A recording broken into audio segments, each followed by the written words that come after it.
All right, let's dive right into this explainer. Today, we're literally cracking open the ultimate playbook for engineering a massive credit limit increase. And the best part? It's a completely legal exploit. If you've been looking for a way to maximize your financial leverage and really play the credit game like a pro, you are definitely in the right place. So, what if you could scale your borrowing power, and I mean really boost your FICO score, without setting off the alarms of a hard credit inquiry? Honestly, it sounds a bit like a glitch in the matrix, right? Well, it's really not. The banking system operates on a very specific set of rules. And when you know exactly how to read that rulebook, you can strategically double your available credit, all while keeping your actual credit score completely shielded from those annoying temporary drops. Just to put this into perspective, 86 points. The data actually shows that by using the right tactical moves and just keeping up with on-time payments, people starting with lower scores, like we're talking under 600, have seen their credit skyrocket by an average of 86 points in just a single year. I mean, a jump like that doesn't happen by accident. It happens by applying deliberate, structured strategies, which is exactly what we're going to unpack today. All right, let's jump into Section 1, Understanding Credit Utilization. To actually pull this hack off, we have to know our primary target. We are going straight after your credit utilization ratio. Now, this metric is an absolute heavyweight. It controls a whopping 30% of your total FICO score. It's literally the second biggest factor, right behind your payment history. Think of it kind of like a mountain climb. Keeping your utilization under 10%, that puts you right at the peak in the elite excellent zone. If you sit around 20%, you're still in the safe zone. But once you start creeping up towards that 70% mark, yeah, you're in the danger zone. Lenders look at that high utilization and immediately see risk. They see someone who might be overextended. So how do we fix it? Well, it all comes down to a really basic equation. Utilization is literally just your total balance divided by your total limit. And because it's purely math, if you artificially increase your total limit, your utilization percentage automatically shrinks. You don't have to change your monthly spending habits. You don't even have to pay off a massive chunk of debt right this second. By simply expanding that bottom number, your credit limit, your utilization drops and your score gets a totally natural lift. Okay, moving on to Section 2, soft pull versus hard pull. You absolutely have to know the difference here if you want this to work. A soft pull, completely harmless. It basically lets the bank take a quick peek at your profile, and it has zero impact on your score.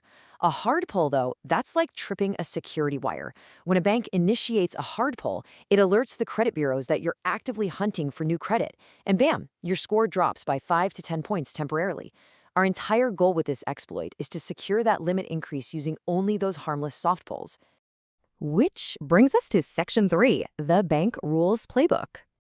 To navigate this system without hitting those hard pull tripwires, you kind of need a cheat sheet. Not all lenders play by the same rules. For instance, issuers like American Express, Chase, and Discover, they are your absolute best targets. They usually process limit increase requests with a totally safe soft pull. But if you're dealing with Capital One, watch out. They are notorious for forcing a hard pull roadblock if you ask for an increase. And Bank of America? Well, they're a bit of a wild card.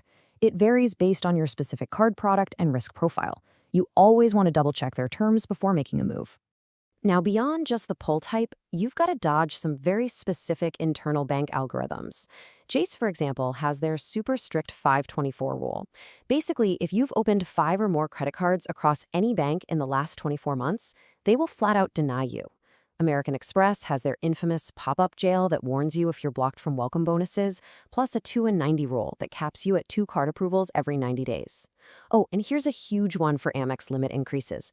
If you push your cumulative credit limit past $35,000 across all your Amex cards, you risk triggering a full institutional financial review.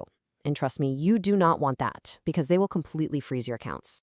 All right, Section 4, timing your limit request. Beating those algorithms isn't just about who you ask, it's about exactly when you execute the request. Timing in the credit game is everything. For the highest approval odds, you want to follow this exact sequence. First, be a little patient. Let the account age for at least 6 to 12 months so the bank sees a really solid track record of on-time payments. Second, leverage your own data. If you just got a raise at work, update your income profile with the issuer, because higher income almost always triggers larger limit jumps. And finally, strike with precision. Apply right after your statement closes on a month where your reported balance is at its absolute lowest. Getting this timing right, it is ridiculously lucrative. Like, a typical limit bump can literally lift your score by 10 to 40 points in a single reporting cycle. Just think about that for a second. That is an instant return on investment just for tapping a few buttons on your bank's app at the exact right moment, all because your utilization ratio plummets overnight. And that leads perfectly into Section 5, the ASIO method explained. If you want to absolutely maximize this exploit, you've got to pair that soft pull increase with an advanced tactic called AZEO. That stands for all zero except one. It's this super precise maneuver where you pay down every single revolving credit card balance you have to zero, except for one. On that one card, you leave a tiny, manageable balance. Why? Because it proves to the bureaus that you are actually using your credit, but you're managing it with incredible, almost perfect discipline. The real secret to Izio, though, is mastering your calendar. See, most people only ever look at their payment due date. But to make this work, you have to execute your payments before the statement closing date. That closing date is usually weeks before the bill is actually due, and it's the exact day the bank takes a snapshot of your balance to report to the bureaus. If you want them to report that perfect low balance, your payment has to clear before that statement cycle closes. So now that you've got the complete blueprint to legally exploit the credit system, dodge those bank algorithms, and skyrocket your limits using soft pulls and the ASIO method, I've got to ask, which of your cards are you going to target first? Go check your wallets, review those issuers, and start engineering your credit score today.